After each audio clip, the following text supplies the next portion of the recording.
Bonjour à tous et bienvenue sur Apostat Islam, le podcast des apostats. Si vous nous écoutez sur YouTube, la chaîne se nomme Témoignages ex-musulmans. Aujourd'hui, nous accueillons Rania. Rania est une mère de famille et c'est pour sa famille qu'elle a décidé de faire son témoignage afin de laisser une trace pour ses enfants.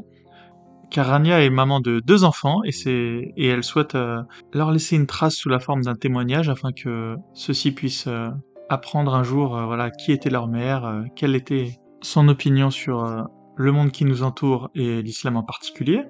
Et dans cet épisode, Rania va nous raconter son enfance passée en Algérie. Elle va ensuite nous parler de son arrivée et de son intégration au sein de la République française. Elle nous parlera également de ses premières confrontations avec l'islam jusqu'à l'apostasie. Et enfin, avec elle, nous analyserons la vie d'une mère qui est confrontée à l'islamisation progressive et certes encore très timorée de son grand garçon. Et comment est-ce qu'elle fait pour gérer cet état de fait au sein de sa famille. Et vous verrez que Rania, loin de se laisser gagner par la panique, Rania a réussi à mettre en place une méthode très bienveillante, très à l'écoute envers son fils. Et je pense que pour tous les parents et tous les futurs parents, c'est très important que vous puissiez écouter cet épisode et que vous puissiez voir comment est-ce que Rania s'y prend pour petit à petit, brique par brique, faire tomber l'édifice de croyance que commence à bâtir son fils. Et je pense donc que c'est un épisode qui va parler au plus grand nombre. Eh bien, quant à moi, il ne me reste plus qu'à vous souhaiter une bonne interview.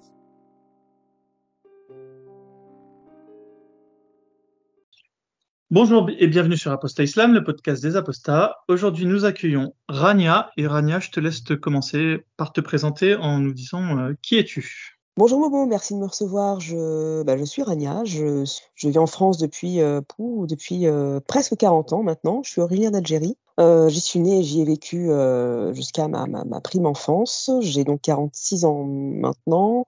Je suis maman de 2 enfants, comme je te disais. Et c'est un peu pour eux que je le fais, hein, parce que ils connaissent très bien ma position sur beaucoup de sujets, mais j'aimerais que ça reste, qu'il y ait un vrai héritage, un vrai legacy de ma spiritualité, ou plutôt de mon manque de spiritualité, ou plutôt d'une qui soit différente. Alors j'ai un grand ado qui lui commence à être bien pratiquant, hein. Il est bien installé dans sa petite pratique. Et il est gentil, mais il a pas une connaissance très approfondie, donc il fait un peu comme les copains. Du coup, je m'inquiète pas trop. Et j'ai une fille, il a une petite sœur de 8 ans qui, pour le coup, est très indépendante, spirituellement. Les 2, j'ai fait le choix de les scolariser les 2 dans des établissements catholiques pour, pouvoir, accéder à cette ouverture d'esprit, et puis surtout avoir une base, bienveillante, et que je qualifierais de saine, et je vais t'expliquer pourquoi je trouve ça sain, parce que j'y ai goûté moi-même. Comme je disais, je suis donc née en Algérie, dans Mhm. une arabophone, mais de parents kabyles. Et donc je parle l'arabe et le kabyle, le berbère, l'amazigh. Je suis issue d'une famille alors j'étais petite, on était 7. J'étais la 7e sur les 8. J'étais la dernière, quoi.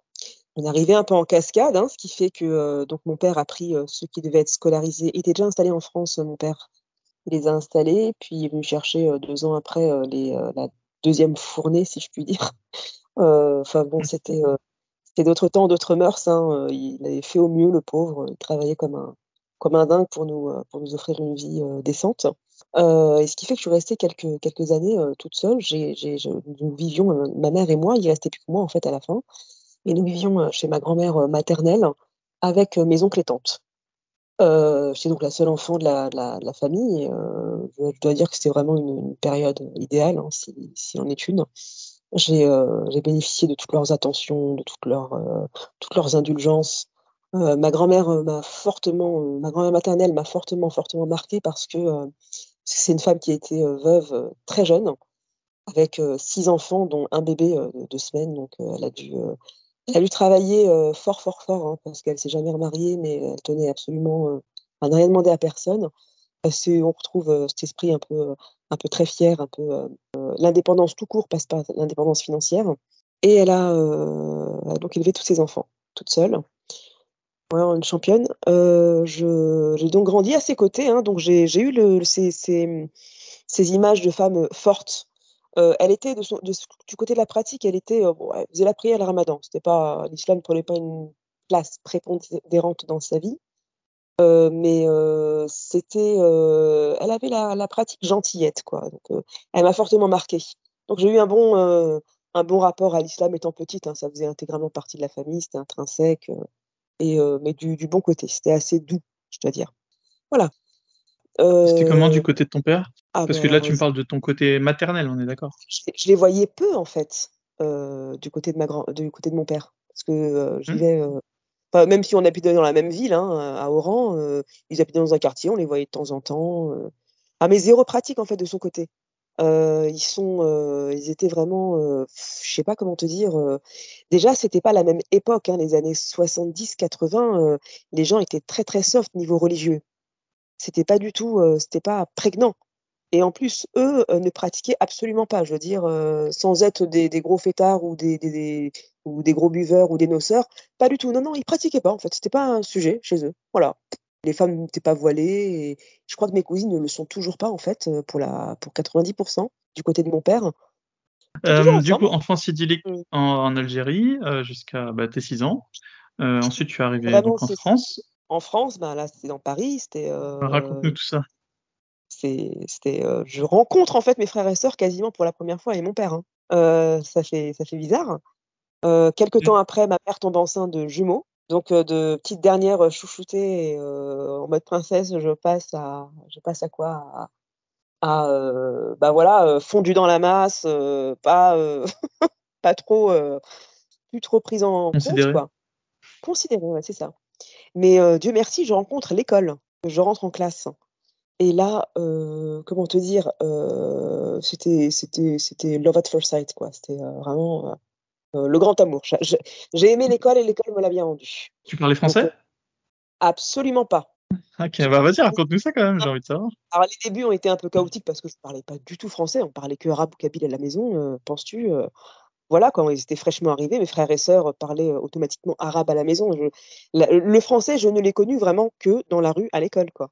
Alors, bon, bah, je pense pas avoir eu trop de difficultés, ça c'est très, très vite venu, hein, et j'ai adoré la lecture tout de suite. Je suis tombée amoureuse de la lecture et après j'ai peut-être eu de la chance.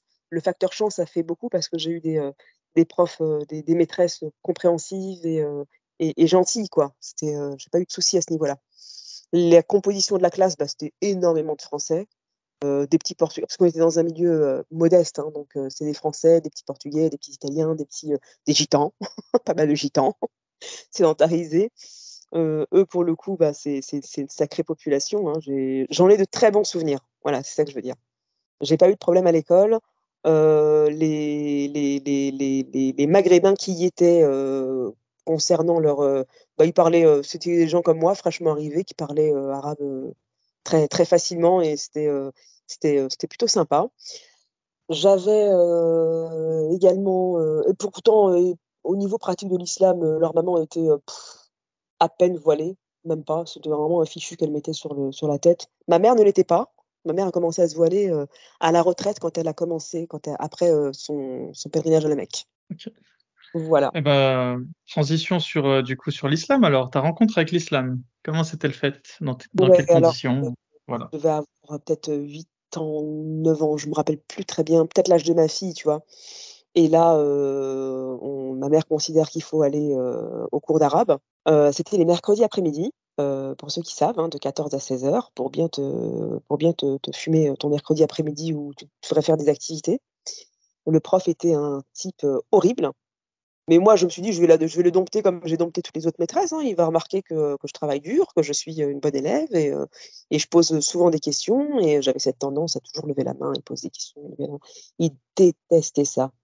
Il en avait mais une sainte horreur et plusieurs fois il me disait: «Mais» et puis il frappait les autres élèves avec une baguette quand ils avaient pas bien récité et puis, bon, moi j'étais pas concernée. Mais le gros point noir, non, c'était que je posais des questions et ça le saoulait sur la partie, parce qu'on dit cours d'arabe, mais il y a une demi-heure de cours d'arabe où tu apprends les lettres et après c'est 1 heure et demie de cours de religieux, hein et là, les sujets, c'est lui qui les choisit Et il explique et tu apprends par cœur et puis, de temps en temps, il te raconte une histoire, genre la caverne, genre Adam et Ève, genre Younous, enfin des trucs complètement invraisemblables et bon, je trouvais ça sympa, mais moi le truc, il faut faire le parallèle, c'est que le mardi soir, j'avais réussi, mais j'étais invitée par des copines, catholiques, hein, qui l'école, proposait une petite salle, place des cours de catéchisme. C'était la marraine d'une amie à moi qui assistait, elle me dit: «Mais tu vas voir, c'est cool, on raconte des trucs et tout, c'est religieux, elle me dit: «Mais tu es pas obligé de prier et tout», et c'est la bienveillance de la population, française, franchement, à ce niveau-là, était assez remarquable. J'ai jamais eu de problème, en tout cas, me concernant. J'entends pas toujours le même son de cloche, mais moi, j'ai toujours été très bien accueillie dans les familles de mes amis, ça s'est toujours plutôt bien passé donc je participe à ce cours, donc j'en parle à ma mère et elle croit comprendre que c'est un club de lecture. Puis bon, ouais, je vais pas la contredire, hein. Ouais, c'est un club de lecture, vas-y, c'est bon. Je pense pas qu'elle aurait eu grand-chose à y redire, mais bon, néanmoins, c'est comme ça que c'est passé. Donc c'était les mardis soirs, donc la veille du cours coranique. Donc tu vois, 2 salles, 2 ambiances, hein. Alors, le cours de catéchisme, c'est doux, c'est enveloppant, c'est bienveillant, c'est des histoires, «Est-ce que vous avez des questions? N'hésitez pas, je suis là pour vous répondre». Tu vois, je me rappelle de la dame, elle s'appelait Bernadette. Et elle était extraordinaire et elle donnait envie, hein, de s'y intéresser, vraiment beaucoup, hein. Et le lendemain, badaboum, catastrophe, on tombe sur l'autre horrible, père fouettard là, qui est là que pour te donner des coups de baguette et te faire savoir à quel point tu es nul. Et je crois qu'un jour, je sais plus, je crois que c'était sur Abraham et le sacrifice d'Abraham parce qu'on approchait de l'Aïd el-Kébir. Donc voilà, il voulait nous l'expliquer et tout. Et là, mais j'étais pas bien. Je dis: «Mais, comment, un père égorge son fils?» Je veux dire, c'est épouvantable, c'est cauchemardesque, et là, je lève la main et je lui dis: «Mais pourquoi Dieu, il a demandé ça à un homme et si jamais il avait réagi plus vite que l'ange lui avait arrêté la main?» Voilà, j'étais une enfant, je posais des questions et là, il a pété un plomb, en fait. C'était too much, c'était la question de trop. Il a pris son pot de crayon, il l'a balancé, il m'a foutu dehors, mais comme une malpropre, alors que je pensais être dans mon bon droit, puisque la veille, on te dit: «N'hésitez pas, à poser des questions, je suis là pour vous répondre et pour vous guider», et là, le lendemain, c'était, «Ferme ta bouche, baisse la tête et apprends par cœur et ferme-la». Voilà, c'était tout. C'est Oui, incroyable d'être déstabilisé par une enfant de 8 ans quand même, hein. pour moi, c'était un gars, qui avait besoin d'un visa pour travailler, on lui avait filé ça et «Tiens, ton truc, Mmh. ton travaux d'intérêt général, c'est d'aller donner des cours, coraniques», mais il pensait que c'était peut-être les mêmes enfants et les mêmes parents qu'il y avait en Algérie, quoi. Il y avait pas de souci, quoi. Ouais. On n'étanchait pas ma soif à ce niveau-là, ben, j'insistais, en fait. Seuil de tolérance 0. Du coup, là, il me met dehors et avec prière de plus jamais moi, je le comprends comme ça, hein, ne reviens plus. Puis je suis plus revenue, de toute façon, je l'ai plus jamais remis et j'étais mais en larmes dehors, à me dire: «Mais putain, mais comment je vais gérer ça?» Bon, de toute façon, je l'ai pas dit à ma mère. J'ai passé tous les mercredis de l'année, c'était au mois d'avril, franchement, jusqu'au mois de juin à la bibliothèque. C'était plutôt pas mal. Après, je suis passée au collège où il y avait un peu plus de maghrébins. C'était peut-être un quart, tu vois? C'était pas, non plus, les majorités écrasantes comme il peut y avoir ici, hein. Je m'entendais bien et puis arrivé le ramadan, bah, je le fais pas et je le fais pas parce que je pourquoi tu le fais pas? Bah, parce que bah, non, je le fais pas parce que j'y crois pas, en fait et là, conversation et patati et on surenchérit, mais moi, j'ai pas les armes. J'ai pas cette histoire de dire, une sourate d'un tel ne me convient pas et puis, c'est des foutaises et on voit bien que c'est écrit par un humain, mais ouvrez les yeux, vous voyez bien que c'est ethnocentré, géocentré, enfin, je veux dire, Dieu, il a une vue, d'ensemble normalement sur tout l'univers. Pourquoi il s'est concentré sur l'Arabie Saoudite, en fait? J'avais pas toutes ces armes-là, mais il y avait un truc qui je n'arrivais pas à l'expliquer. Si c'est flou, il y a un loup. C'est toujours ce qu'on m'a dit. Si tu veux, on dénigre beaucoup l'âne, mais l'âne, s'il sent qu'il y a un danger, il n'avance plus. On oblifie le cheval qui va, tu peux l'emmener, partout, en fait. Mais non, non, moi je suis un âne, hein. Je j'ai pas de pour moi, c'est pas une insulte. Je ne vais pas là où mon instinct me dit de pas aller. Et alors, à la maison, bah, personne ne prie, pas mon père en tout cas.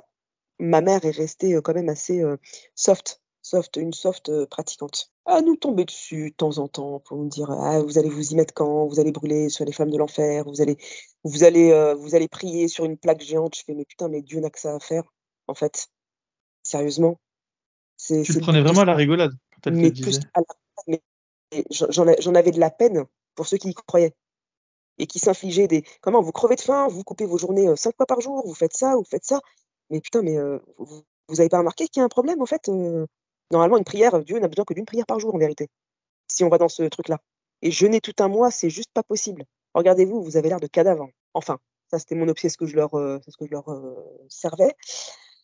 Mes frères et sœurs, honnêtement, sur les 9, il y en a qu'un seul qui le fait correctement, le ramadan, et les 8 autres, non. Personne ne le faisait, mais tout le monde se cachait pour manger.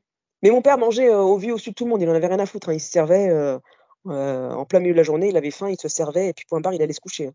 Et puis il fallait rien lui dire, hein, de toute façon. Et ma mère, bon, bah, elle le faisait et elle nous voyait, nous, bah, qui triche enfin, elle voyait pas qu'on trichait, bien sûr, elle a l'intime conviction jusqu'à aujourd'hui, bah, mes frères et sœurs lui mentent en disant: «Oui, bien sûr, on fait la prière, oui, bien sûr, on fait le ramadan». Moi, je suis la seule à sa connaissance qui ne le fasse pas et qui refuse de s'y plier. Elle m'aime pas moins que les autres, mais elle a juste une peine infinie pour moi et je suis sûre que je dois prendre une place, de dingue dans toutes ces prières, pour que je rentre dans le droit chemin, quoi. Elle me dit: «Mais il est pas trop tard, tu peux t'y mettre». Je dis: «Bah, trop tard ou pas trop tard, si je sais que je meurs, vendredi à midi, bah, je te jure, je fais pas une seule prière jusqu'à vendredi midi, hein. Je fais d'autres choses, mais pas ça, hein». Et voilà, bah, je veux pas lui faire plus de peine que ça parce qu'elle prend de l'âge et compagnie, toujours étant que, bah, je suis la seule à assumer, les autres ne l'assument pas, ils s'en foutent. Et il y en a qu'un seul qui la pratique et qui fait le ramadan et qui pratique gentiment, hein. C'est pas un ayatollah non plus, hein.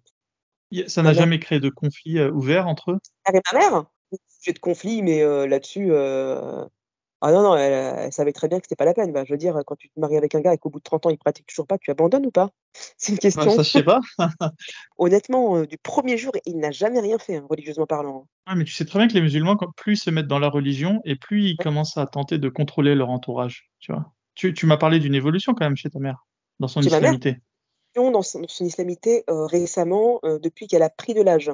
Alors à 60 ans, bah, quand elle a été, retraitée, elle est partie à la Mecque avec mon père parce que lui, il s'était mis, il a fait connaissance avec le ramadan et la prière, à sa retraite. Tu sais, c'est comme les gens qui OK. révisent la veille des conseils de classe. C'est un peu ça, quoi.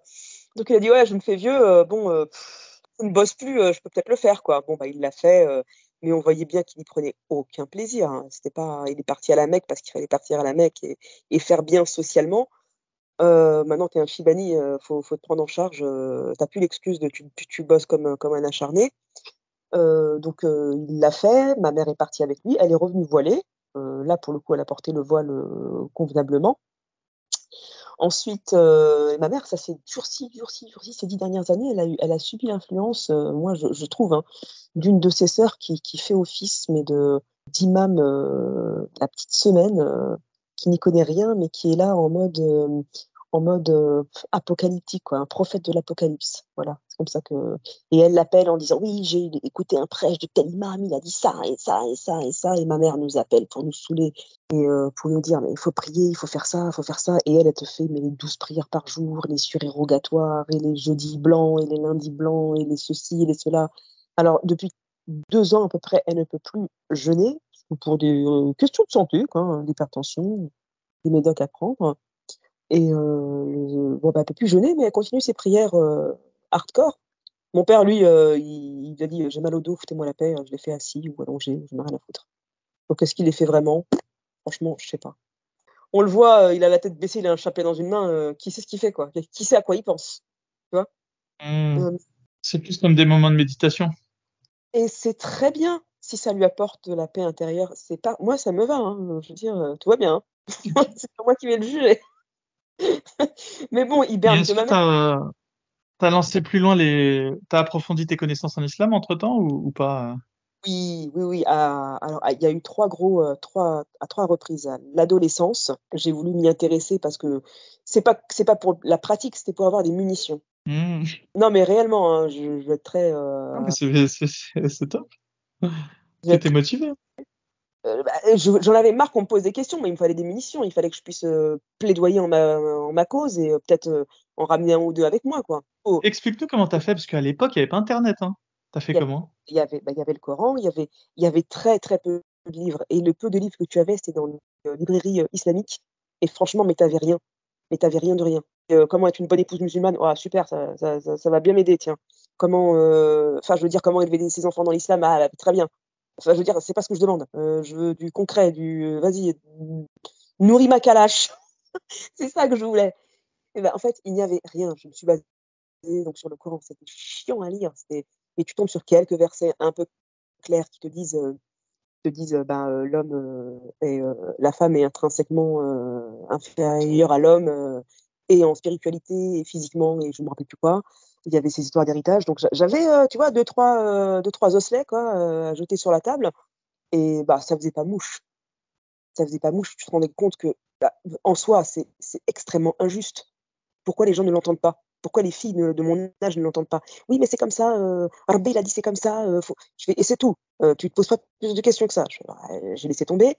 Un peu plus tard, au moment du confinement où là j'ai pu, trouver vraiment, ce qu'il me fallait, un peu de temps dessus. J'ai du temps pour la lecture, je me dis: «Tiens, pourquoi pas ça?» et puis j'ai commencé à regarder et puis j'ai capté qu'il y avait le fiqh. Moi j'ai fait des études de droit de base donc c'était pas pour moi c'est le code civil en fait et c'est très, très bien. Ça et puis, pas mal de bouquins, hein, finalement qui sortaient entre-temps et ça faisait au moins peut-être 30 ans que je m'étais pas penchée sur la question. Et évidemment, j'avais des discussions avec des gens, bah, des athées, des philosophes, des catholiques, au cours de ma vie, hein. Et là, j'avais un peu commencé à fignoler pour me dire, «C'est juste pas possible, quoi». Mais quand tu le relis, en fait, à 15 ans, le Coran et j'avais quel âge au moment du confinement? Une quarantaine d'années, 42 ans.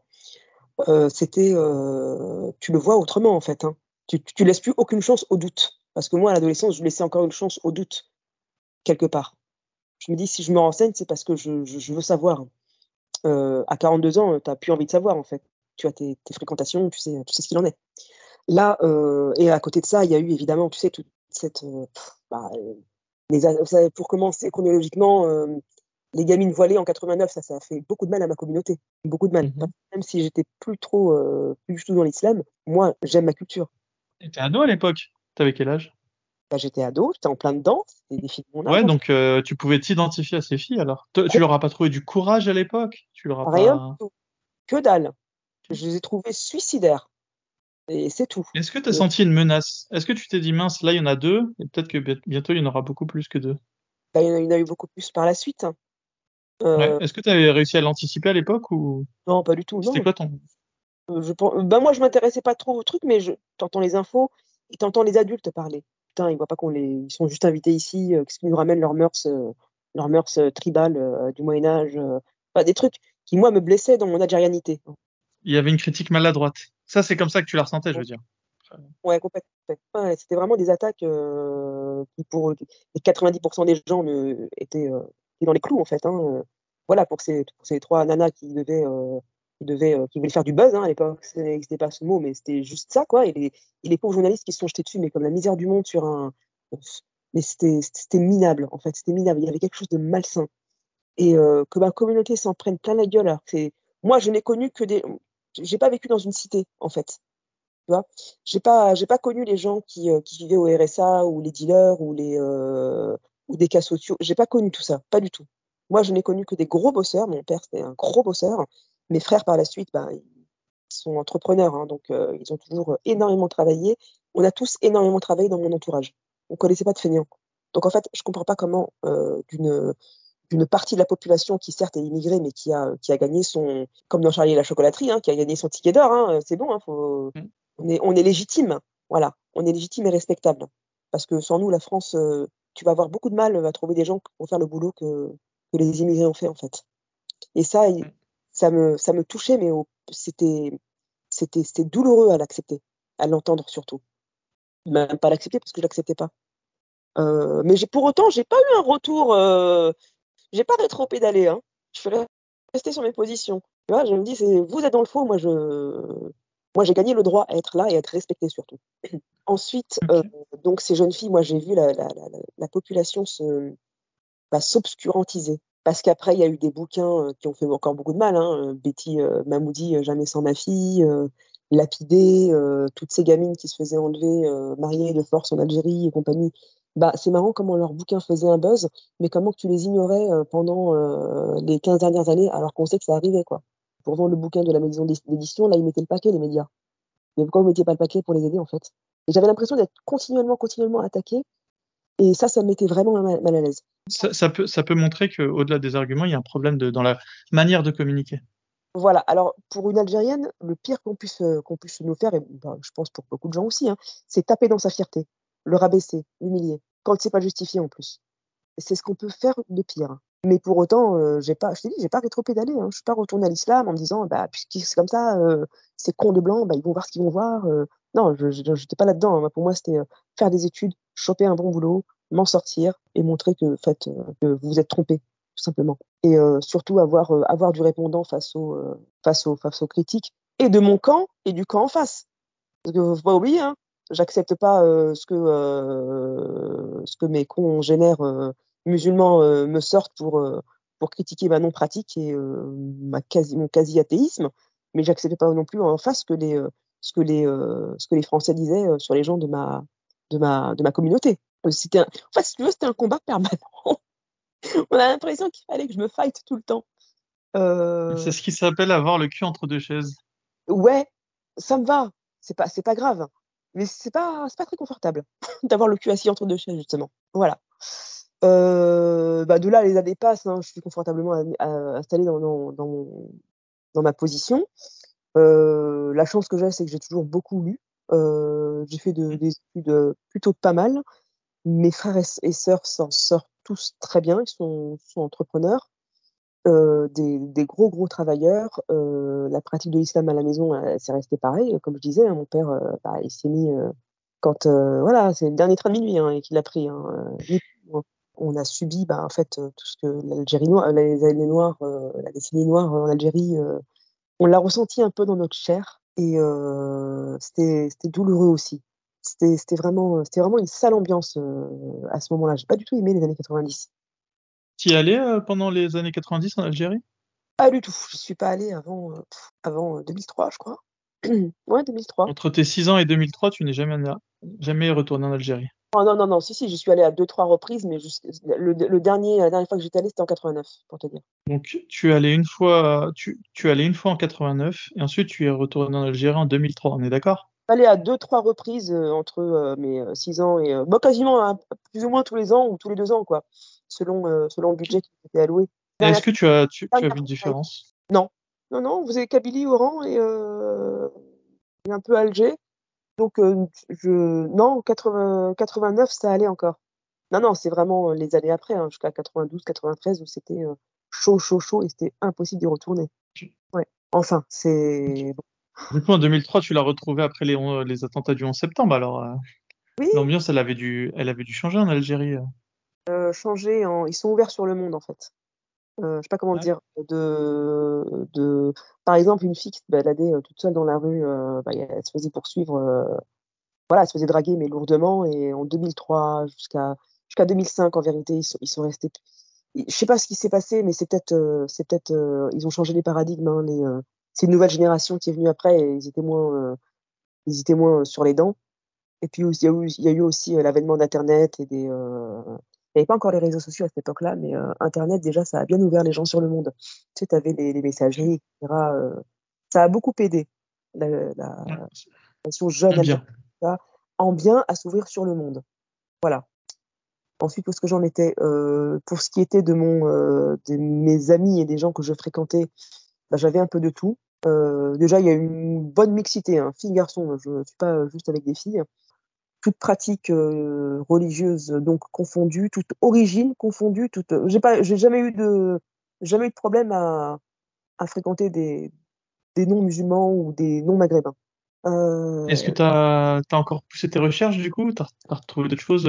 Tu m'as dit que tu avais repris des recherches pendant le Covid. Donc ça, c'est très récent, on est d'accord, ça fait que ouais, 3 ans. ouais. Et est-ce que tu te rappelles de ton état d'esprit avant tes recherches et après tes recherches? Est-ce que ton opinion sur le dogme islamique a été chamboulée ou pas particulièrement? Alors, l'islam, on l'a toujours vendu et même les médias, hein, s'y sont mis et les profs on te dit toujours: «C'est une religion de paix c'est pas vrai ce qui se passe, Daesh et compagnie, les attentats, Charlie Hebdo et cetera. C'est pas ça» et moi, j'essaie de soutenir ça ou de peut-être me dire ça, tout en sachant, dans mon fort intérieur que, de toute façon, je m'en fous, je suis pas concernée en vérité. C'est pas ma tasse de thé, je m'en tape.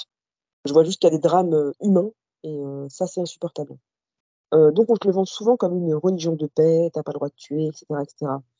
Bah, quand tu lis le Coran, en fait, quand tu le découpes, tu as la partie où Mahomet est à la Mecque, la partie mécoise, qui en somme est pas mal, hein. Moi j'adhère, hein, complètement. Et tu as ensuite celle où il fait l'hégire et qui, à Médine, ben, on a l'impression que c'est son jumeau maléfique qui est venu. Alors j'ai sauté beaucoup de paragraphes parce que c'est chiant à lire. En vérité, il n'y a pas du tout de plaisir à lire. C'est souvent répétitif. Tu as tout le temps, mais je pense que. Alors moi, j'avais pris mes 3 stabilo boss. C'est ce que je fais depuis 20 ans. Le vert quand c'est OK, le jaune quand il y a une question et le orange quand ça va pas. Et ben, je t'assure que selon ce que je pense, effectivement, la période médinoise est épouvantable. Ça n'est que de la violence, que que le refus d'accepter l'autre, de l'intolérance au maximum, de la cruauté, de l'injustice. C'est Dieu qui te dit mais enfin, mais Abou Lahab, c'est quoi ce truc? Qu'est-ce que ça me vient à l'esprit, je sais pas pourquoi. Je suis restée bloquée là-dessus. En fait, c'est quelque chose que j'arrive pas à avaler. Comment Dieu, tu t'adresses à Abou Lahab. C'est un pauvre gars. Pourquoi on gâche de l'encre là-dessus? C'est Ensuite, un pauvre gars qui s'en est pris au prophète. oui, mais C'est pourquoi pas juste un pauvre gars. il n'est pas tout seul? Dans ce cas-là, fait comment elle s'appelle? Asma, la poétesse qui s'est vue poignarder pendant qu'elle allaitait son enfant dans le lit. Hmm. Et il n'y en a pas une sur elle. Mais ce gars-là, mais je sais pas ce qu'il lui a fait, mais il mérite, il mérite une sourate pour lui tout seul. Tu vois, c'est n'importe quoi. C'est horrible. Et il y avait beaucoup d'orange sur la deuxième partie, tu vois. Voilà pour mon système de stabilo. Ensuite, tu as toute la partie des hadiths qui contredisent des autres, et tu te dis, mais c'est lequel le bon en fait? Et là, tu apprends qu'il y a ce qu'on appelle les chaînes de transmission. Alors, tu vois, là, entre mon adolescence et le confinement où j'ai commencé à le relire, tu avais beaucoup plus de choix dans les ouvrages. Il y a l'histoire aussi, comment l'islam s'est propagé. Mais en fait, tu as l'impression, voilà, que l'islam, si ça devait être une série télé, ce serait un mix entre Game of Thrones et La Servante écarlate. Hmm. Et l'un dans l'autre, mais merde, c'est des dystopies en fait. Est-ce que tu as envie de ça? Ah non, personnellement, j'ai pas envie de ça, hein. Et le problème, c'est que ça devient un projet de société. Ça s'infiltre dans toutes les strates de ta vie. Du matin, tu te lèves, à comment tu dois te brosser les dents. Enfin, je veux dire, même ta vie sexuelle, elle est décortiquée. Et j'ai remarqué que le sexe prend beaucoup. Alors, le sexe et l'argent prennent beaucoup de place. Parlons-en. Oui, parce que je vais le dire pour les auditeurs, tu m'as dressé une liste de 12 choses qui t'ont vraiment marqué. Ouais. La liste, je la publierai en description. Donc déjà, je vais inviter les auditeurs à aller se renseigner pour voir cette liste. Et toi et moi, du coup, on a sélectionné 2 passages de cette liste, donc l'argent et le sexe, qui est le point numéro 6. Et je te propose qu'on commence à parler de la place ultra dominante de l'argent et du sexe en islam. Ah, c'est ça, On va exact. commencer par le sexe. Bah, c'est déjà toute la vie sexuelle du prophète. C'est-à-dire, rien que le fait de se dire: «Putain, mais que l'adoption a été interdite, sur quelle base, en fait?» Tu la connais ou pas? Bien sûr, mais je te Ouais. laisse la rappeler, vas-y. Mais monsieur le prophète, a décidé qu'il est tombé amoureux du fils de la femme de son fils adoptif, Ziyad, qu'il a adopté, hein, devant la Sarifa, la place, de la Mecque, qu'il a donc adopté officiellement. Ce garçon avait une épouse, Zeynep, dont le prophète est tombé follement amoureux parce que c'est les 10 femmes qu'il avait auparavant, parce que lui il se contentait pas de 4, hein, les 10 femmes qu'il avait auparavant ne lui suffisaient plus, donc il tombe amoureux d'elle. Badaboum, il se couche, il se réveille, il a une sourate sur mesure pour sa petite envie du jour. Donc il décrète que l'adoption, en fait, non, il faut que ça s'arrête parce que sinon les enfants ne connaissent pas leur arbre généalogique. Enfin, ils prennent pas le nom de leur père. Et ça, tu as vu, c'est problématique. D'accord.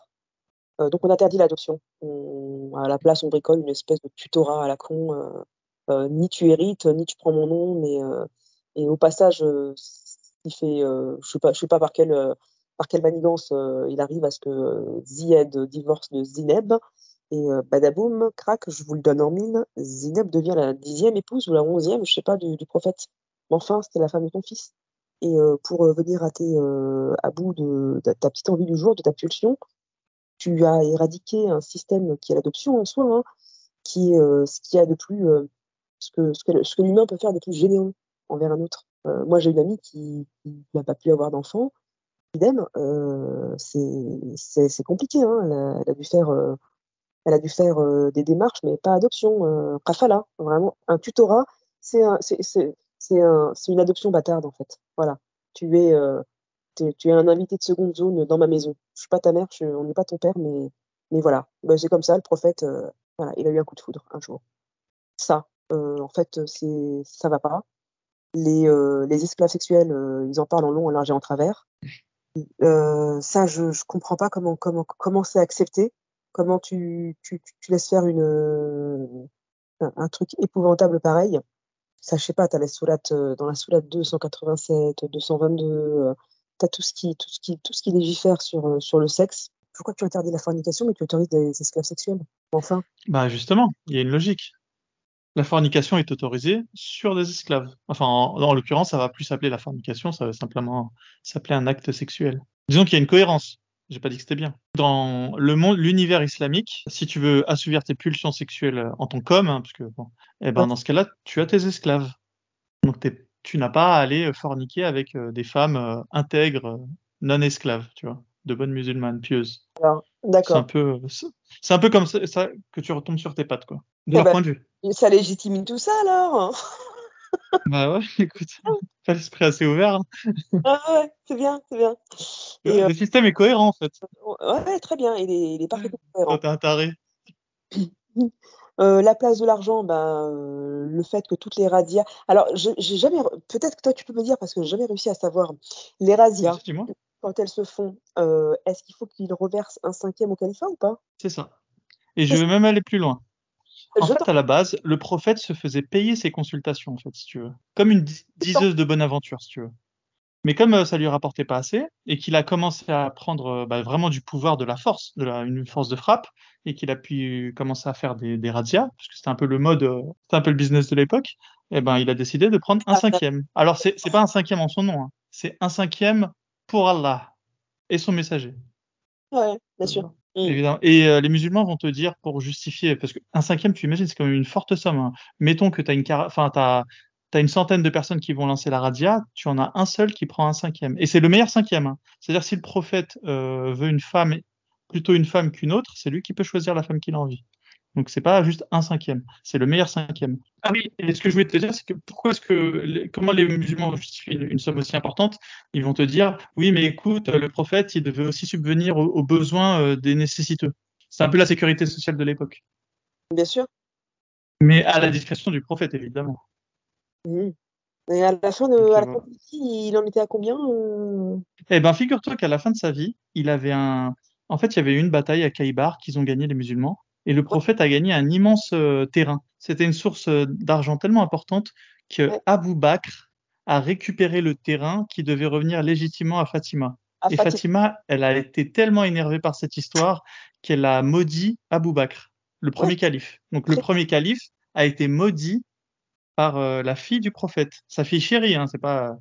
c'est ça qui nuit à Fatima me nuit moi, c'est ce qu'il disait, hein, bien sûr. Et Exactement, en outre, exactement. qu'est-ce qu'il a trouvé Abou Bakr? Parce que lui aussi il avait des visions, hein, je crois, ou je sais plus, Ouais. il a dit que personne ne devait hériter de moi et donc je fais ma base sur c'est une oasis, je crois, ou je sais plus ce que c'était. Et Exactement. Et ben voilà. Mais oui, moi voilà, je l'ai fait simple, mais oui, oui, c'est cette il est pas venu voracité, servir comme ça, quoi. Il a dit qu'il avait une vision. absolument, tout à fait. Et c'est que lui qui l'a eu, hein. Personne d'autre n'a eu cette vision du il prophète qui disait que personne ne devait hériter de lui, hein. C'est Abou Bakr qui il en a pas profité longtemps, hein, dis-moi. justifie mieux son comportement. Hein? La malédiction de Fatima, elle est allée, elle a tapé dans le mille, hein. Mal retard, Enfin, hein. 2 ans après, elle est morte. Non, Abou Bakr est mort 2 ans après, oui. et Fatima est morte très peu de temps après ce. Bah d'ailleurs, il y a peut-être un lien, hein. Je pense qu'elle devait être gênante. Non, mais surtout, elle Donc, est morte de chagrin, cette donc ouais. cette prépondérance du sexe et de l'argent, moi, ça me dérange parce que tu es prophète ou enfin, je veux dire, on voit pas un Jésus ou un Moïse, parler de ça toute la journée, quoi. Je veux dire, eux, ils se sont retirés d'une vie potentiellement prolifique et opulente. Ils sont devenus des ascètes, hein, ils ont vécu dans la pauvreté après qu'ils aient reçu le message de là-haut. Le prophète, lui, en fait, c'est le contraire. Il s'est enrichi, il a monté son tiarem. C'est un gourou, en fait, et plus ni moins. Un gourou apocalyptique qui a profité de tout ce qui a pu profiter, tout ce qui peut être, tout ce que l'on peut profiter. Tu vois, le personnage lui-même est répugnant. Et puis ces petites sourates et ces petits messages de Gabriel qui vient lui dire en temps et en heure quand il en a besoin, ça ne choquait personne à l'époque. À l'époque, ça ne choquait peut-être personne. Maintenant, les gens, vous vous réveillez pas en fait. C'est le cas, Aïcha. Hein. Parce que Aïcha l'a dit, ton Dieu se précipite pour te satisfaire. Ouais, Suite à une énième de ses visions. ouais. Son voyage à Al-Aqsa pour Bourak. Ouais, le voyage nocturne. Mais est-ce que le prophète était là cette nuit? Oui, il était là, il a dormi. Mais il a voyagé sur le dos d'un Bourak jusqu'à. Eh ben, si vous l'a dit, c'est que c'est vrai. Mais apparemment, elle a été convaincue elle-même, quoi. Mais en fait, de la part d'une Aïcha qui a probablement dû subir le syndrome de Stockholm, d'accord, mais les gens de maintenant, je sais pas, instruits, qui ont accès à l'instruction, au bouquin, à tout ce qu'on veut, ils font pas ou même qui réfléchissent de façon pas binaire, quoi. Ils peuvent pas faire ce travail un peu intellectuel et t'as pas besoin de réfléchir longtemps, hein. C'est ça qui me surprend, c'est que les gens sont comme des zombies. Dès que tu leur dis islam, il y a leur cerveau est dans une matrice. Tu vois, C'est la dissonance cognitive. tout à fait. Non, c'est un biais cognitif. Oui, aussi. Ouais, Bah, ouais. t'as tous les biais cognitifs en islam. Ah, mais tu les as tous, hein, et tous ils adhèrent, hein. Et il n'y en a aucun qui va te dire, Bourak, bah ouais, il était là, hein, tu sais. Je vais te dire une chose, je suis allé à Jérusalem, hein. J'ai fait le voyage jusque là-bas. Je suis allé visiter Al-Aqsa. Et donc il y a des guides, tu sais, sur la gauche quand tu rentres, si jamais tu as l'occasion d'y aller un jour, c'est exceptionnel. Je prends un guide et tout, il me fait faire le tour de la mosquée et tout, on visite tout, et puis tout à coup on descend des escaliers, puis il me montre un étrier, un anneau, pardon, excuse-moi, un anneau. Euh, Moi, je fais de l'équitation. L'anneau, il n'est pas si ancien que ça. Ah ouais? Il a Ah, pas c'est pas vrai. 1400 ans. Je te jure que l'anneau, il n'a pas 1400 ans. C'est un gros anneau de 10 ou 15 centimètres de diamètre, un peu rouillé, pas, tu vois, il est posé contre un mur au sol. Et il dit, ouais, c'est là que le prophète, il a accroché son bourak la nuit pour le voyage nocturne. Et je le regarde et attends, le guide, il devait avoir une trentaine d'années. Et il travaille pour la mosquée d'Al-Aqsa. Il me regarde, oui, c'est là qu'il a accroché. Et je le regarde. Et ses yeux me disaient bien, c'est ce qu'on m'a demandé de dire aux touristes comme toi, madame. Hmm. Mais ça se fait qu'il y croyait pas, purée. Mais je l'ai pris en photo, le truc. Mais putain, mais pour qu'un gars qui travaille à Al-Aqsa te dise te regarde et te fasse bien comprendre que moi, j'adhère pas, c'est que, je sais pas, vous en Europe ou en Amérique du Nord, vous pouvez pas vous réveiller un peu, hein. Voilà. Moi, c'est ça qui me dérange, c'est le fait que les gens se forcent à croire ou ont peur, parce que ça se tient sur la peur, hein, écrit l'enfer. Ils sont juste dans une espèce de. Mais je dis, mais il n'y a pas de service après-vente. Personne n'est revenu pour nous dire comment ça s'est passé. J'ai Arrêtez. jamais eu peur de l'enfer? Jamais. Jamais. Peut-être 5 minutes. 5 minutes, et je vais te dire quand. C'était un ramadan, le 27e jour. Tu sais, la nuit du 27e jour. Oui, alors C'est regarde, distinct. le ciel va s'ouvrir, là, il va y avoir ceci et cela.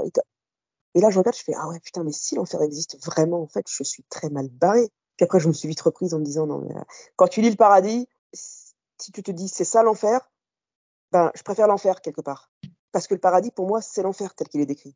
Vraiment. Tu manges, tu dors toute la journée. Et je suis désolée, mais à quel moment, moi, en tant que femme, je me reconnais là-dedans. Mais ça se voit que ça a été écrit par un humain géocentré, ethnocentré et très porté sur la chose. Comme tout à l'heure, hein, je veux dire, les tuniques de soie verte avec des bracelets en or. Mais pourquoi l'or jaune est interdit aux hommes sur Terre? Pourquoi la soie qui est interdite à l'homme sur Terre, pourquoi c'est admis là-haut? Je comprends pas. Le vin, pourquoi faire? Il n'y a rien qui tient. Il n'y a rien qui tient. C'est complètement. C'est surréaliste. Voilà. Tu vois, c'est même dans l'au-delà, c'est ridicule. On ne te dit pas, bah, si jamais vous allez au paradis, vous aurez l'occasion de revenir un peu sur terre pour aider votre descendance à être des gens meilleurs ou de les aider dans des situations bien particulières, comme un esprit, comme un guide pour veiller sur eux. Tu vois, il y a rien de tout ça, c'est toujours en dessous de la ceinture et l'estomac, ça va pas plus haut, vraiment. Ça me dérange. Il y a rien de, putain mais ça n'apporte rien. Voilà, tu vas Ok. manger, dormir et forniquer. Ok. Bon, moi, je pense que ta vision de l'islam, on l'a bien saisi. Maintenant, je voudrais qu'on parle de ta vision du monde maintenant. Alors, ta vision du monde, voilà, avec toute la composante islamique, est-ce que tu considères que il y a une islamisation qui se fait à petits pas? Non. Est-ce que tu considères que l'islam, ça peut poser un problème? Comment tu vis l'islam au quotidien? Voilà, tout ça, fais-moi une réponse Bah, globale. moi j'ai un fils qui est, comme je disais, qui commence à être gentiment pratiquant. Il connaît ma vision dessus, en fait, je lui ai jamais caché. Je veux dire, si ma mère la connaît, il y a aucune raison que j'épargne mon fils, en fait. Et lui, il a commencé à glisser dedans à partir du confinement, en fait, finalement. Parce qu'il était à la maison, il avait 10 ans, il a commencé le ramadan, et ça lui a plu, en fait, cette sensation de se contrôler, d'être, tu vois, il priait pas encore, et on a en fait, on a toute une flopée j'ai beaucoup de neveux et nièces, forcément, qui tous sont très pratiquants maintenant. Pas voilés, pas barbus, plutôt bien insérés dans la société, ils font des supers études, tout ce qu'on veut, mais chez qui l'islam, ça prend beaucoup de place. Alors lui, il s'est peut-être laissé influencer, dedans, et puis il y a trouvé son compte, son bien-être. Maintenant, quand il me dit: «Ah, j'ai envie d'aller prier à la mosquée avec, je rejoins les cousins et cetera», bah, il y a pas de problème, je t'accompagne, je t'emmène. Je veux que tu puisses le pratiquer de façon la plus confortable possible. Je pense qu'un jour tu auras, si tu es vraiment mon fils, tu réfléchiras comme moi un jour, parce que lui non plus, attention, il n'aime pas l'injustice, hein. À chaque fois qu'il me pose une question, que ce soit sur, l'héritage, l'esclavage, tous ces petits points, tu sais la TikTok, parce que TikTok, il y a des perles là-dedans, hein, et il faut pas oublier que nos ados, ils vont beaucoup. En fait, ils regardent plus les vidéos TikTok et YouTube qu'ils ne prennent de bouquins. Donc forcément, ils ont une vue biaisée, et donc quand un imam, un peu hype leur dit, mais écoutez, mes amis musulmans, faire un crédit, c'est haram, la musique, c'est haram, ça, c'est haram, tu sais, ça va pas les aider. Moi, à mon sens, ce sont des ados. Il faut pas leur tomber dessus en disant que c'est complètement con, et cetera, et cetera. On vient de poser une question, réponds calmement. Voilà ce qu'il en est. J'ai des bouquins là sur la bibliothèque qui en traitent, tu verras, c'est stabilité en orange. Tu vas pas te tromper. Maman, dès qu'elle a stabilité en orange, c'est qu'il y a un problème. Tu y as Ah, ta accès. stratégie, j'ai l'impression que tu l'accompagnes quelque part dans son délire pour le moment. Ah, Il y a mais pas, je sens pas la friction. Est-ce qu'il y a des moments où quand même t'essayes parce que ton but, c'est quand même de manière ultime qu'ils comprennent l'arnaque. C'est quoi un peu est-ce que tu peux nous dire la stratégie que tu mets en place? j'aurais à les prier, je t'accompagne, bien sûr, je veux pas que tu prennes les transports ou autre. Je t'accompagne, je suis dans le coin, je prends un café, je reviens te récupérer et on va déjeuner dehors avec tes cousins, avec tes copains, peu importe. Ça s'est passé comment? Ouais, bah, Mhm. bien. Bah, écoute, c'est super, pas de problème. Très bien, on rentre, et puis souvent il a une question, hein, souvent il a une question, puis j'y réponds. Mais moi je réponds pas en mode imam, hein. J'y réponds très calmement, avec les mots qu'il va comprendre, et je prends même un bouquin, puis je lui montre. Mais tu vois chérie, moi quand je vais mourir, je vais vous laisser un héritage. Par exemple, ta sœur, elle aura la moitié de toi. Et lui, il aime sa sœur. C'est un grand frère protecteur. Et là, je vois bien qu'il y a un malaise dans ses yeux. Tu vois, ça commence en fait. Tu sais, quand on veut démonter un mur, on enlève la première brique qui est en bas. Je dis: «Bah, en fait», il me dit: «Mais comment ça?» Je dis: «Bah, je suis désolée, c'est une fille, elle a pas les mêmes besoins que toi, c'est comme ça qu'a dit le Coran, il faut faire comme ça, tu auras 2 fois plus qu'elle. C'est comme ça, tu es un garçon, tu as cette chance-là, il faut que tu en profites, elle, ce n'est qu'une fille, on s'en fout». Et là, tu sais, quand tu commences comme ça s'effrite petit à petit. Tu as également, l'esclavage. On écoutait l'autre jour la chanson, et il dit: «Ouais, mais il y a pas eu d'esclaves, comment ça se fait qu'il y ait très peu de noirs, en fait, il y en a pas tant que ça, en fait, dans les pays arabes?» heu et je lui dis: «Bah, en fait, si, il y a eu, de l'esclavage, et puis, heureusement, sinon on n'en serait jamais arrivé là où on est. Heureusement qu'il y avait les noirs, hein». Parce que lui, il a beaucoup de copains noirs, il est, très sportif, il est dans un club de rugby, et il est toujours à prendre leur défense, à dire: «Ouais, non, mais c'est pas bien». Enfin, il les aime beaucoup, il a beaucoup de copains, qui sont africains, et justement, et je lui dis: «Mais heureusement qu'ils étaient là, ces esclaves, tu te rends pas compte, la nation de l'islam ne serait pas ce qu'elle est», et là, il me regarde, il me dit: «Ouais, mais rassure-moi, faut bien les enfin, il fallait bien les traiter». Tu vois, il se raccroche à ce qu'il peut. Oui, mais il faut les traiter comme un membre de la famille. Je dis, bien sûr. Bah, comme moi, je mets de l'essence dans ma voiture ou que j'en prends soin ou que je l'emmène au garage. Elle bosse pour moi. Tu ne vas surtout pas lui dire, il est hors de question que tu ailles prier, il est hors de question que tu ailles ceci ou cela. Tu ne fais surtout pas ça. Tu y vas petit à petit, mollo mollo. Parce que mon fils croit que tous les musulmans du monde sont comme ma mère. Tu vois, gentils, bienveillants. Il croit que c'est tout le temps ça. Il a pas lu le Coran, il voit pas que c'est de la violence, de l'injustice et de la cruauté. Est-ce que si tu remarques des signes de radicalisation chez ton fils, tu vas changer de ton ou tu vas garder ta stratégie? S'il commence à te Vas-y. justifier tout ce que tu lui dis, mais avec les justifications qu'on entend d'habitude chez les imams, tu vois, est-ce Mhm. que tu vas commencer à... Je vais te donner un exemple, on va reprendre tout simplement l'exemple de l'héritage. S'il t'explique, Ouais. non, mais tu sais, maman, en fait, l'imam, il m'a expliqué que les filles, elles ont la moitié de l'héritage, mais en compensation, elles reçoivent une dot au mariage. Et en Mhm. plus, elles sont pas obligées de travailler. Et puis, tu sais que c'est à l'homme de subvenir aux besoins de la famille. Tu vois, est-ce que si tu commences à entendre des éléments de langage qui sont pas les siens, tu vois, c'est des éléments de langage connus, ceux des imams. Est-ce que tu t'es mis une espèce de barrière dans ta tête de... Non, pour moi, j'ai une boussole, c'est de jamais couper le lien, comment on appelle ça, la discussion. Toujours lui dire que la discussion aura toujours lieu, la communication est toujours là. Et puis je me fais aider de son père Ok. aussi, hein, qui lui a une autre approche. Quel que soit ce que l'imam va lui sortir, je sais très bien qu'il a ses limites en termes en termes d'injustice. Cette histoire d'héritage, il ne l'acceptera jamais. Dis-toi bien, jamais. L'esclavage, il n'acceptera jamais non plus. Et là, il en est aux prémices, hein, tu sais, ça fait qu'à peu près 1 an qu'il commence, tu vois, à prier, à être... L'autre jour, il me dit, oui, je ne veux plus écouter de musique les vendredis parce que c'est un jour de prière normalement et la musique, c'est pas très recommandé en islam. Je dis, bah, pas de problème. Ça a tenu 2 semaines. Je suis allée le chercher à son école, j'ai mis de la musique. Il a commencé à... Bah, Il voulait pas que toi, tu mettes de la musique. il a dit, je n'écoute plus de musique. Il a dit, je n'écoute Non, mais plus de... ça veut rien dire, cette phrase. Ah, Parce que si toi, tu mets de la musique, est-ce que d'accord. c'est compté comme je n'écoute plus de musique ou pas? Parce que s'il commence à te dicter à ton comportement par le biais d'un espèce de Oui, chantage affectif, je lui dis parce que le truc, c'est que je vais le chercher à l'école, il branche son téléphone en Bluetooth, c'est lui qui choisit la musique, il a le droit. Et ah, d'accord, ok, ok, on parle ah, pas de la même chose. je mets Ok, pas, il me dit non mais d'accord. maman, les vendredis je mets plus de musique, je veux plus écouter de musique parce que je fais ah bah ça te dérange pas si moi je la mets. Il me dit non non vas-y, pas de problème. Ah, Euh, ok, ok, et moi je ne la mets plus, pas les vendredis en tout cas. Je dis bon bah ok.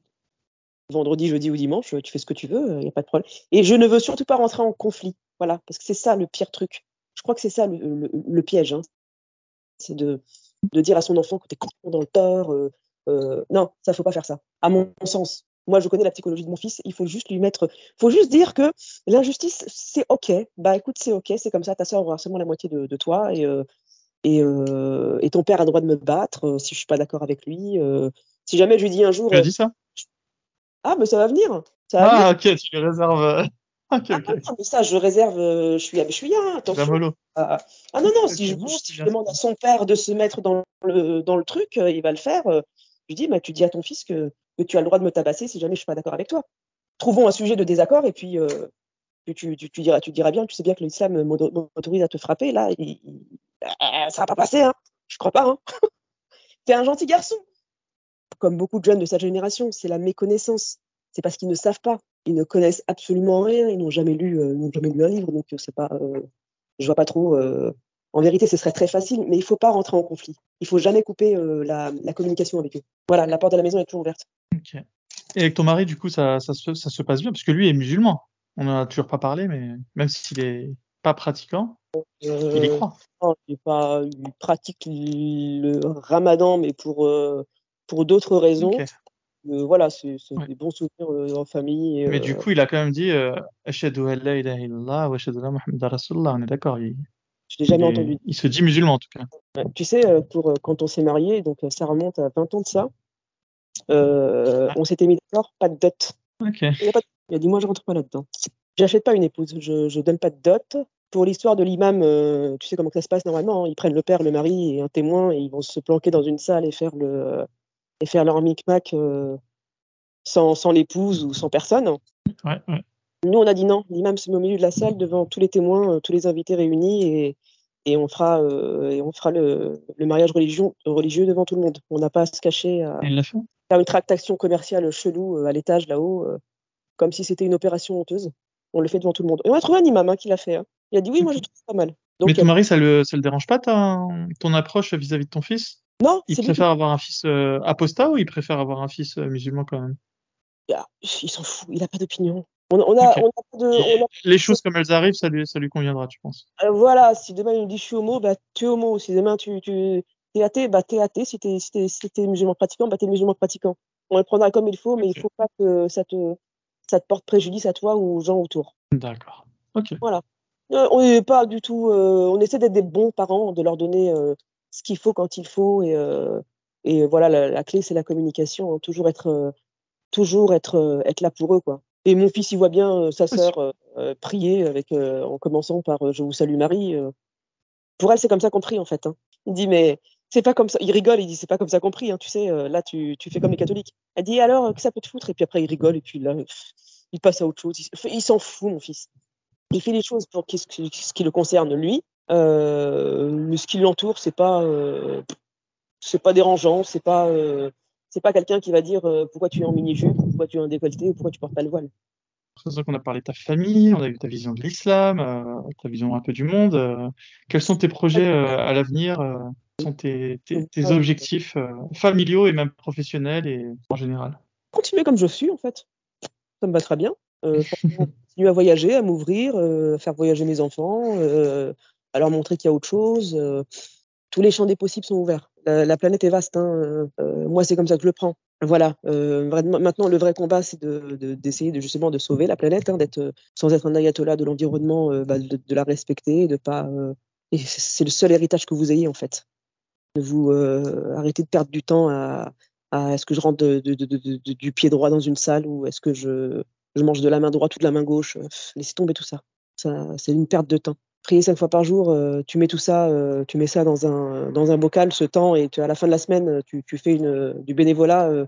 Je trouve que c'est plus salutaire. Moi, j'essaie vraiment de les tourner vers le monde, quoi. C'est peut-être un vœu pieux, hein, mais vers le monde, mais vers les autres, mais d'être plus solidaire, plus concerné par ce qui nous entoure, quoi. Voilà, je fais des maraudes à titre personnel. J'emmène mon fils les faire d'ailleurs aussi, et il aime beaucoup. Donc c'est vraiment c'est une bonne personne. Hein. Moi, ça j'en suis intimement convaincue. Et il va pas accepter très très longtemps tout ce qui se profile. Mais le tout, c'est d'avoir une approche, un doigté. Voilà, comme dit son père, il faut beaucoup de doigté avec lui. Faut pas le braquer, sinon ça va faire le contraire de ce que mon prof de Coran avait fait. Oui. Ouais, Il il va aura finir en servi à ça, disant ce prof. Hein. Je me suis toujours dit que les gens horribles, ils avaient quand même une utilité dans ah, la vie de chacun. ouais, ouais, Ils ouais, ouais. servent de boussole un peu, tu vois. Tout à fait, tout à fait. Je vais pas acheter un pot de crayon à mon fils en disant que ce qu'il fait c'est de la merde, etc. Parce que ça va être il va tourner comme moi, mais dans l'autre sens, quoi. Et je veux pas, Ouais. je veux pas du tout. Ça t'apporte quoi d'ailleurs de faire des maraudes? Qu'est-ce que t'as appris? Ce que j'ai appris, c'est Ouais. que après, je suis contente de rentrer après une maraude, de pouvoir prendre une douche chaude et me mettre au lit, quoi. T'apprécies ce que tu as. Je peux pas le faire trop souvent parce que j'ai vraiment beaucoup de travail. Je le fais une fois par mois. C'est quelque chose d'hyper important et je pense même que chaque citoyen devrait le faire. Au moins une fois par mois. Tu rencontres des gens en plus exceptionnels parce que c'est jamais la même équipe. Hein, on tourne entre le 3e et le 10e arrondissement qui sont bien impactés hein, par des SDF, des migrants, Alors, ils aiment bien m'avoir dans une équipe parce que je suis arabophone, donc j'arrive facilement à communiquer avec des migrants.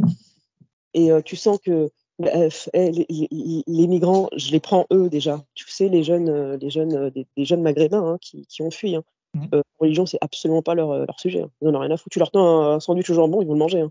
Ils s'en foutent. Hein. C'est pour ça que je te dis que Et il y a sens beaucoup c'est quoi un peu le portrait type des personnes que tu rencontres? Parce que j'en ai absolument aucune tout, idée. Donc, de tout. Alors, il y a de tout. Il y a des SDF qu'on appelle emblématiques d'un quartier. Ils sont là depuis 30 ans. En fait, tout le quartier les connaît et ils ne bougent pas.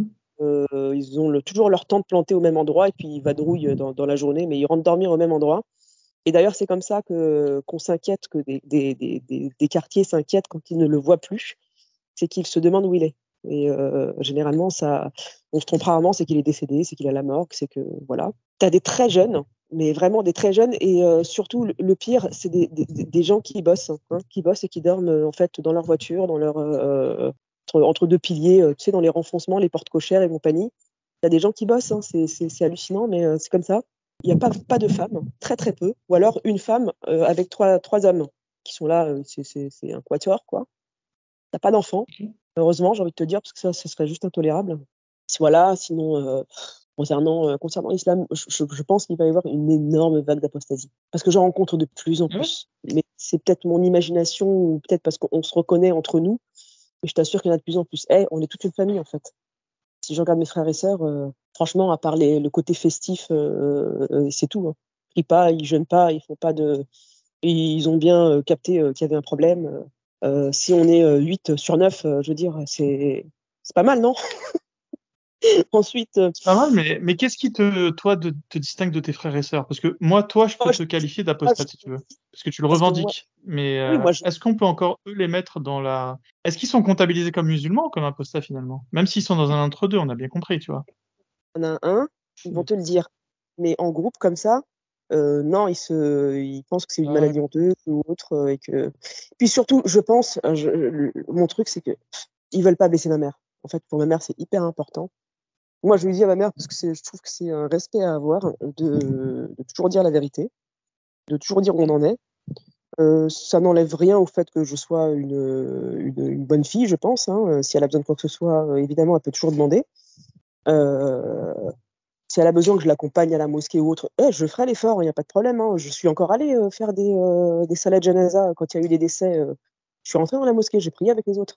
Ça me dérange pas parce que après, c'est des liens familiaux. Il ne faut pas être complètement idiot et obtus en se disant oui, non, mais moi, je suis apostate, je ne rentre pas dans une mosquée pour faire. Mais tu vas plus blesser les gens qui ont perdu, qui sont en deuil, qu'autre chose. Toi, ça change rien, tu sors de là, tu seras toujours la même. Tu vois. Et c'est une chose que j'ai remarqué sur certains apostats, ils sont extrémistes. Et ça, j'aime pas.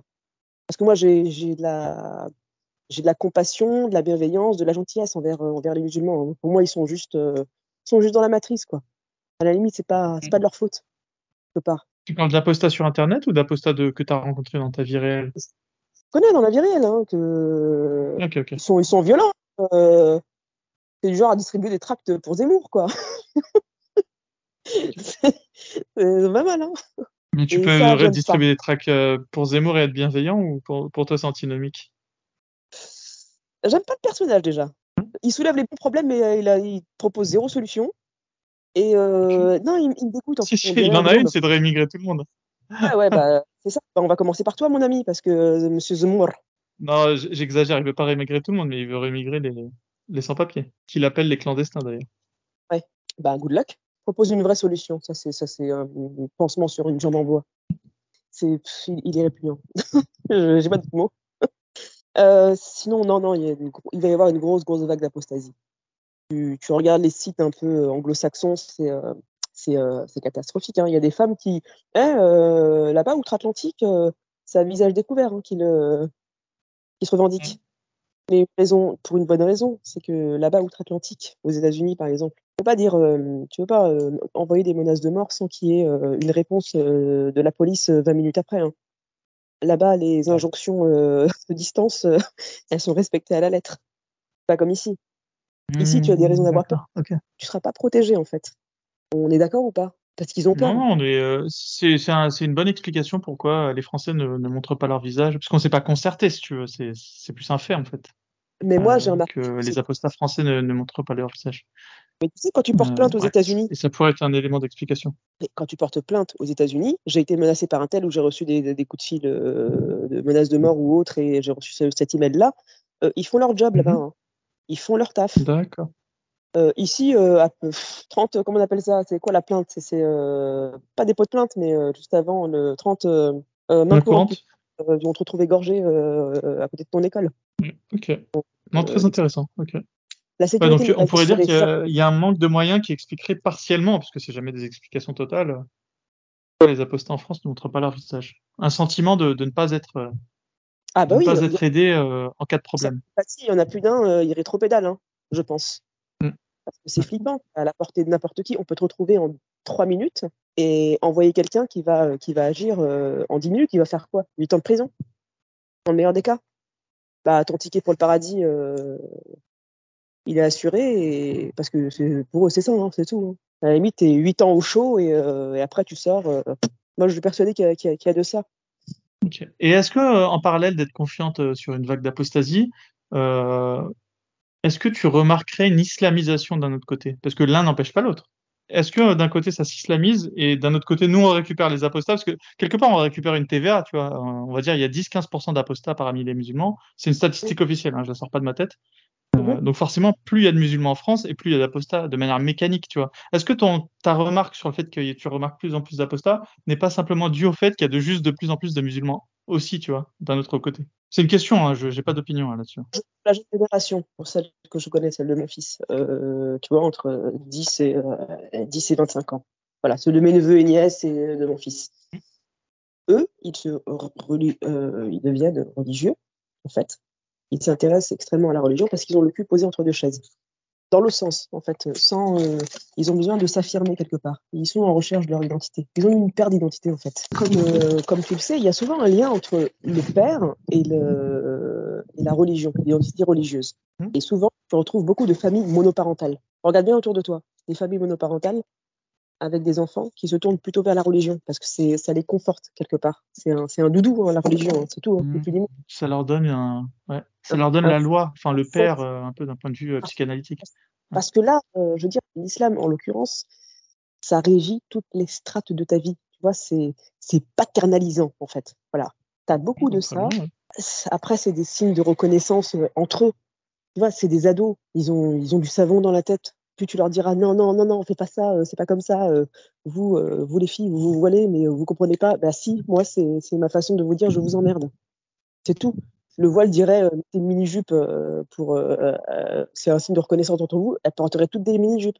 En même temps, il y a les médias qui mettent le doigt dessus. Mais putain, mais ces histoires de abaya là, si aucun média n'en avait parlé, je te jure qu'elle l'aurait enlevé au bout de 3 jours en disant écoute, c'est moche, ça ressemble à des tantes quechua, c'est pas pour moi. En plus, personne n'en parle, ça n'a aucun intérêt. Là, c'est parce que tout le monde en a parlé. Les médias sont très très maladroits, je trouve. Et les politiques, je t'en parle même pas. Complices ou maladroits? Ou alors juste ils aiment bien faire du buzz parce que ça leur rapporte in fine de l'audience. Ça va faire du buzz, c'est tout. C'est les retombées ensuite de ce qui va se passer en société, ils en ont rien à foutre. Hein. Ils sont pas là pour essuyer les Mm. plâtres. Si le ministère de l'Intérieur aurait dit aux médias, personne n'en parle de ces histoires d'Abaya, personne.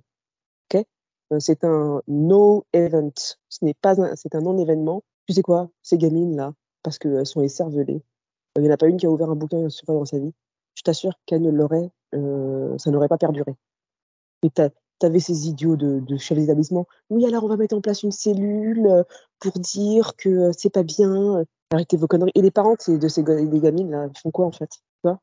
J'apporte pas de solution, hein, je suis désolée, hein, mais je constate juste que les médias ont accentué le truc. Ils ont mis les projos dessus et elles ont besoin de lumière, donc, euh, donc ça les aide pas. Après, t'es pas que les médias, hein. T'as aussi, moi je suis sur Twitter et Ouais, les comptes LFI des députés ont tout de suite rebondi sur parce que ça part d'où? Ça part de Gabriel Attal qui interdit la baya. Là, ouais, on peut revenir sur est-ce qu'il aurait dû le faire, oui ou non, et voilà. Mais tout de suite, t'as la LFI et les députés LFI qui ont tout de suite sauté sur l'occasion, tu vois. bien sûr, c'est vrai. Donc les médias n'étaient pas les seuls. Je veux dire, il y a eu une espèce de vague qui a poussé comme ça, quoi. Ah ok, le monde politico-médiatique. Voilà. Voilà, ouais, ce serait peut-être mieux dit, ouais, comme ça. Non, mais les filles, tu sais que j'ai voté pour eux, pas aux dernières présidentielles, mais avant-dernière. Ils n'étaient pas sur ce mode de pensée-là encore. Je pense, tu vois, c'est ma théorie personnelle, hein. Je pense que historiquement, ils défendent les immigrés, donc voilà, au sens, enfin, globalement. Mais comme les immigrés sont très fortement islamisés, parce que bon, Ouais. même si on peut nous dire qu'en Afrique il y a beaucoup de catholiques, bon, merci, mais les immigrés en France c'est plutôt des musulmans. Enfin, il y a une forte proportion. Mais comme cette proportion d'immigrés s'islamisent, eh Mmh. ben quelque part eux-mêmes défendent des gens qui s'islamisent. Donc eux-mêmes quelque part commence à reprendre les éléments de langage des islamistes. Je sais pas si tu vois le. Clientélisme. Oui, c'est du clientélisme, ni plus ni Là, c'est moins. Hein. logique. Si tu défends des gens qui s'islamisent, bah forcément toi-même tu commences à avoir un discours Euh, euh, islamo-compatible, non, puisque tu es en train de défendre ton camp. C'est camp contre camp. ils sont pas idiots. Tu défends pas Ils sont des pas valeurs. idiots. Tu Ils défendent leur masse de bulletins de vote, c'est tout. D'accord? Ouais, c'est ça, exactement. Voilà, on est bien d'accord. C'est un peu un exercice de style, quoi, un exercice rhétorique, quoi.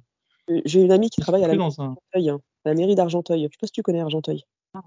Bah oui, oui, c'est une grande ville du 95, donc Oui, oui, c'est quand pas un village quoi. ah, D'accord, vas-y, raconte. il y a eu des élections municipales en fait, et bon bah ça a toujours été.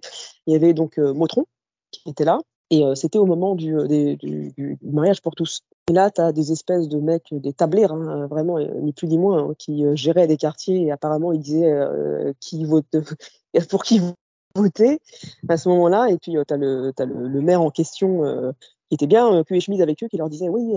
Et donc ils vont le voir, il dit voilà ce qui se passe. Nous, si on t'élit, on a je sais plus combien, 5000 personnes qui peuvent. On t'amène un wagon de 5000 personnes si tu mets de la viande halal à la dans les écoles, et si tu interdis le mariage pour tous, tu fais pas, tu maries pas les homos, c'est mort. Et elle était là, je veux dire, elle assistait au truc. Elle m'a Ton dit, ami, oui. Donc elle a entendu leur demande. Ok. C'était en exactement, conseil municipal ou c'était en 12D rendez-vous. Non, non, c'était un rendez-vous dans une espèce de taverne, là. Il avait besoin de. Il l'a prise, elle, parce que pour prendre des notes, je sais plus pourquoi. C'était. Et elle a dit, j'ai entendu la conversation, elle était lunaire. Donc on t'amène ça, mais voilà nos conditions. Bah, ils se sont serrés la main, ok, pas de problème. Le mec, il a été élu en question, il leur a fait un beau doigt d'honneur, avec la même main avec laquelle il les a serrés. Il leur a serré la main. Et voilà, ils n'ont jamais eu de retour de leur demande. Mais il est génial ce type. Donc t'es en train de me dire que t'as des tablières qui sont venus voir le maire pour lui proposer Ouais, leur. Parce ouais. que ça c'est connu, hein. Il y a une vidéo d'Hassan Kusem qui en parle. Voilà que c'est Ça, leur méthode. Et tu là vois. tu es en train de me dire que le maire il a fait semblant d'accepter et ensuite il leur a dit d'aller se faire foutre. C'est génial. Ah ouais, viande halal à la C'est un cantine génie ce systématique. type, hein. Faut voter pour lui, hein. Ok. Plus de C'est qui le maire 14 morts, d'Argenteuil du coup? c'est lui. Inutile de te dire qu'il n'est pas apprécié du tout là-bas maintenant. Il a Et pas eu de problème, Georges Mouton alors. ouais, exactement. Alors on Autant le te dire salue, que Georges Mouton. Il a compliqué. représenté. Ouais, non, c'était compliqué. Non, parce que tu peux pas le faire en fait. D'où de la viande halal à la cuisine. Ça d'une part, et ne pas marier les homos. À quel moment en fait tu te permets ça? Mais non, Ah mais bah comment peut-être tu vas que dans la tête des tablières, c'était possible, hein. Ouais, mais le maire, il peut tenter de lancer le sujet. Tu sais, il aurait pu leur faire une espèce de promesse. Je vais essayer de le faire. Mais là, il, là, il leur là, on est au-delà de ça. Il a même pas non, essayé de le faire. Il aura vraiment dit d'aller se faire foutre, quoi. il leur a serré la main. Non, après, il les a plus jamais reçus, c'est tout. Bon, Pas bah, spécial. génial. Bah, merci pour l'anecdote, hein. Je t'en Elle est prie, hein, excellente. c'est la première sort du four, hein, première main, hein. Ouais. Il y a qu'une chaîne de transmission. Ah ouais, là, c'est du hadith de Shirania, sahih, sahih, hein, il n'y a pas de. Ok. Non, mais. Je vais te laisser le mot de la fin, Rania, si tu peux laisser le mot de la fin, peut-être à ta famille et à tes enfants, Hmm. parce que j'ai vraiment été ému par la manière dont tu gères ta relation avec eux. Voilà, si tu peux leur laisser un message, et je pense que ça parlera aussi à toutes les mamans qui ont des enfants adolescents et qui ont besoin bah, de les gérer et de gérer bah, leur vision du monde. Voilà. Et voilà, on arrive sur la fin de mon interview. Un grand merci à Momo, hein, pour sa gentillesse, sa bienveillance et son accueil très chaleureux. Voilà, c'est quelques mots pour faites de votre mieux. Si vous pensez que pratiquer une religion vous procure du bien, faites-le, mais faites-le pour vous-même, pas pour bien vous faire voir en société. Aux mamans qui ont des enfants qui glissent dans une pratique religieuse, ne clôturez jamais, jamais, jamais la discussion. Ne forcez pas. Mettez-les face aux contradictions. Forcez-les à lire. Forcez-les à lire. Forcez-les à lire. C'est un mal-être. C'est un cul posé entre deux chaises qui est très, très, très inconfortable pour eux. Ils ont leur personnalité. Ils ont une origine. Il n'y a que le savoir hein, qui peut combattre ça. On a une histoire forte, on a une histoire dont on peut être fier. On n'a pas besoin d'être islamique en plus pour ça. On a plein de héros nationaux. Je pense à Kaina, je pense à Axel pour les Kabyles. Mais on en a plein. Faites-les se sentir fiers et vous allez y arriver. Hein, de toute façon, et montrez-leur que vous les aimez, qu'ils sont toujours, votre porte est toujours ouverte. Ne vous inquiétez pas, ça fait son travail. Si vous avez bien fait votre travail depuis qu'ils sont tout petits, il n'y a pas de souci pour qu'ils se reprennent en main. Et ma foi, bah, s'ils doivent pratiquer, bah, qu'ils pratiquent. Hein, ce sera toujours vos enfants. Il faut juste qu'ils conservent le respect de leur père, d'où qu'ils viennent, père, P-A-I-R-E-S, parce que c'est super important qu'ils se sentent bien en société, qu'ils aient un port sur lequel amarrer.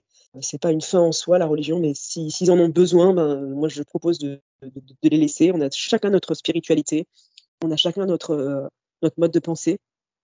Pour mes frères et sœurs, ben, vous êtes vraiment une belle bande d'hypocrites parce que vous me laissez porter toute seule ce fardeau, qui n'en est pas un, hein, parce que je m'en fous, hein, j'aurais été comme ça avec ou sans vous. Je vous aime malgré tout, vous êtes des frères et sœurs comme tout le monde aurait rêvé en avoir. Et bah, vivez bien dans l'hypocrisie, si ça peut vous rassurer. Moi, je suis tranquille avec mon mode de pensée et j'ai pas de soucis là-dessus. Voilà. Merci à Momo encore une fois. Je vous, je suis, j'ai été super heureuse de te rencontrer virtuellement et ce témoignage sera l'héritage que je laisserai à mes enfants. Je prendrai mes dispositions pour qu'ils puissent l'écouter à un moment donné. Voilà. Merci beaucoup. Bye. Vivez tous bien. Prenez tous bien soin de vous. Et puis à bientôt. Merci d'être allé jusqu'au bout de cet épisode. Merci à Rania d'avoir participé. Je pense que tes enfants peuvent être très fiers de toi. À présent, ils sauront à l'avenir quel était ton état d'esprit. Et c'est un joli témoignage que tu leur fais et aussi une belle preuve de courage. Et moi, je vais aussi me joindre à Rania et je vais laisser un message à ses enfants. Vous pouvez vraiment être très fiers de votre mère puisque témoigner en France de sa sortie de l'islam en 2023, c'est quelque chose de très courageux, puisque c'est quelque chose qui peut être très dangereux pour la personne qui est reconnue par son entourage. Donc vous pouvez vraiment être très fier de votre maman. Il y a peu de personnes qui peuvent se dire aussi courageux qu'elle, et j'espère que vous continuerez à être voilà, des enfants formidables, et je suis sûr que votre maman vous aime énormément et qu'elle saura trouver les mots pour vous accompagner tout au long de votre vie. Et si vous avez besoin de quoi que ce soit, bah, non seulement votre mère est là, mais toute la communauté des apostats sont présents.